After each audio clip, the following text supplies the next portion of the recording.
So Spellmasons has a ton of content. It's got lots of enemies, lots of spells, lots of modifiers, and I can't afford to have it all professionally localized into other languages, but I would like people who only speak other languages to be able to play it, even if it's not a perfect translation. At least it should make functional sense.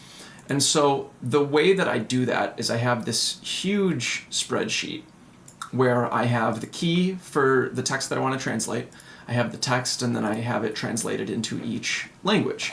So I started out by doing auto translation. So for example, if I want to translate make arrows ricochet off walls and units, I would come into here, I would do English, I would type in the text, and then one at a time I would translate it, and then I would reverse translate it to make sure that the automated translation actually made sense, because sometimes it doesn't. You know, words have many meanings often in different languages, and so the reverse translation means, without any context, Google, if this in Polish means this in English, is that similar to what it meant when it came in the first time? This is extremely laborious because I'm supporting a lot of languages, and I would have to go one by one, switch tabs, copy, reverse translate, copy, put it in. So to make that easier, I made a little translation tool.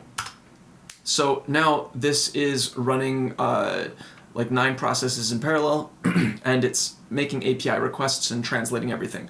But it also back translates everything. So now what you can see, what we have here, and I'm going to zoom in. Oh, that's too big. What you can see is we have the original translation in English, and then we have the back translation. So in French, here's the French translation that it came up with, and then here's the back translation back to English. So I basically just have to check that all of these sentences essentially match this sentence up here.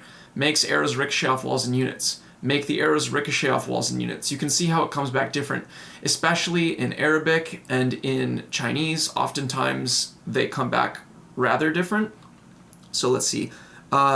Makes the arrows bounce off walls. It causes arrows to bounce off walls and units. Let arrows bounce off walls and units. So all those look pretty good, so I'm going to accept those. And now it goes to the next one. So add arrow ricochet. Add arrow deflectors. That one's weird, but it kind of gets the point across. Arrow deflection added. Add arrow ricochet. Add arrow projectile. So this one is wrong. In a future version of my translator, I'm going to be able to type in a language code and provide alternate English text to translate. So I might say add arrow bounce instead of ricochet, and then it would probably get it for that one. The rest I'm just going to approve. And then essentially when it's done, well, you can see it's already added these. I won't go through the whole thing. So I copy these, I paste them into my sheet, and I'm using a double semicolon as a delimiter because I don't want to use like commas or tab characters, because those might exist inside of a sentence that I'm trying to translate. So it's all inside of this first column. Then I come up, go data, split text to columns, custom, delimiter, and boom, there we go.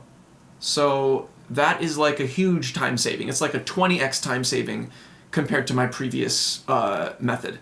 So yeah, that's how I do translations in Spellmasons. I've also received a ton of incredible volunteers from the community who wanted to fix translations, and so I have a special Discord channel for them. But because I want to add lots of new content, I want to add lots of spells and modifiers and units, I just can't afford to depend on the goodwill of people in the community that want to help out with translation, and I also can't afford to pay for it to be professionally translated. So this is the best method that I've found so far.